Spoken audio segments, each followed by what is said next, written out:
ఉపరాష్ట్రపతి ఎన్నికకు షెడ్యూల్ విడుదలైంది. సెప్టెంబర్ 9న పోలింగ్ జరగనుంది. ఈ ఎన్నికకు సంబంధించి ఈ నెల 7న నోటిఫికేషన్ రిలీజ్ కానుంది. నామినేషన్ల సమర్పణకు ఆగస్టు 21 వరకు తుది గడువు ఇచ్చింది.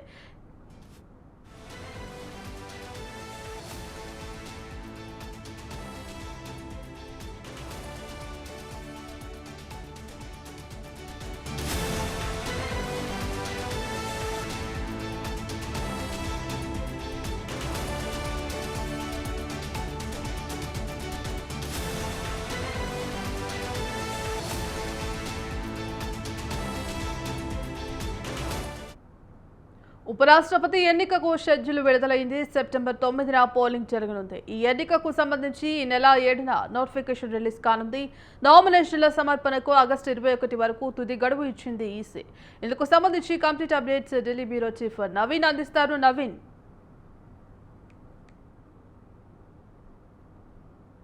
కొంచెం క్రితమే కేంద్ర ఎన్నికల సంఘం కూడా ఈ యొక్క షెడ్యూల్ కూడా విడుదల చేసినటువంటి పరిస్థితి ఉంది. అయితే సెప్టెంబర్ 9వ తేదీన ఈ ఎన్నిక జరుగుతున్నట్టు కూడా ఎన్నికల సంఘం ఈ యొక్క ప్రకటన కూడా విడుదల చేయడం జరిగింది. ముఖ్యంగా జగదీప్ ధన్కర్ రాజీనామా తర్వాత అనేక పరిణామాలు కూడా చోటు చేసుకున్నటువంటి పరిస్థితులు నెలకొన్నాయి. ఒకవైపు ఇటు బీజేపీ కాంగ్రెస్ తో పాటు ఒకరిపై ఒకరు ఆరోపణలు కూడా చేసినటువంటి పరిస్థితి నెలకొని దానికి వచ్చేప్పటి క్రితమే కేంద్ర ఎన్నికల సంఘం మాత్రం దీనికి సంబంధించినటువంటి షెడ్యూల్ కూడా విడుదల కూడా చేయడం జరిగింది. ఆగస్టు 7వ తేదీన ఇటు ఉపరాష్ట్రపతి సంబంధించినటువంటి ఎన్నికల నోటిఫికేషన్ జారీ కానుంది.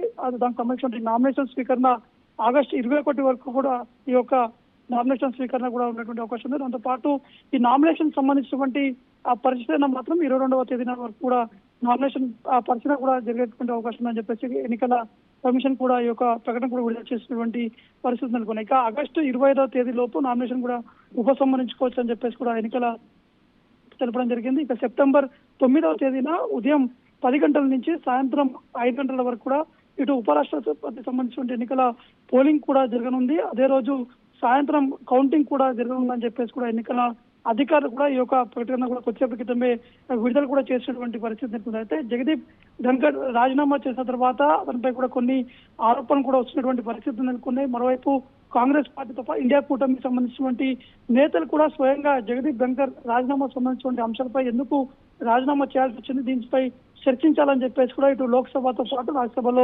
ఆందోళన కూడా చేసినటువంటి పరిస్థితులు నెలకొన్నాయి. కాబట్టి ఇప్పుడు ఈ ఉప ఎన్నికకు సంబంధించినటువంటి షెడ్యూల్ కూడా విడుదలైంది. కాబట్టి ఇటు బీజేపీతో పాటు ఇండియా కూటమికి సంబంధించినటువంటి అందులో ఉన్నటువంటి సీనియర్ నేతలకి ఎవరికి ఉపరాష్ట్రపతికి సంబంధించినటువంటి పదవులు కేటాయించాలి, వారికి ఎవరు నామినేషన్ వేయాలనే అంశాలపై కూడా ఇప్పటికే పార్టీ నేతలు కూడా కసరత్తు కూడా చేపట్టడం జరుగుతుంది.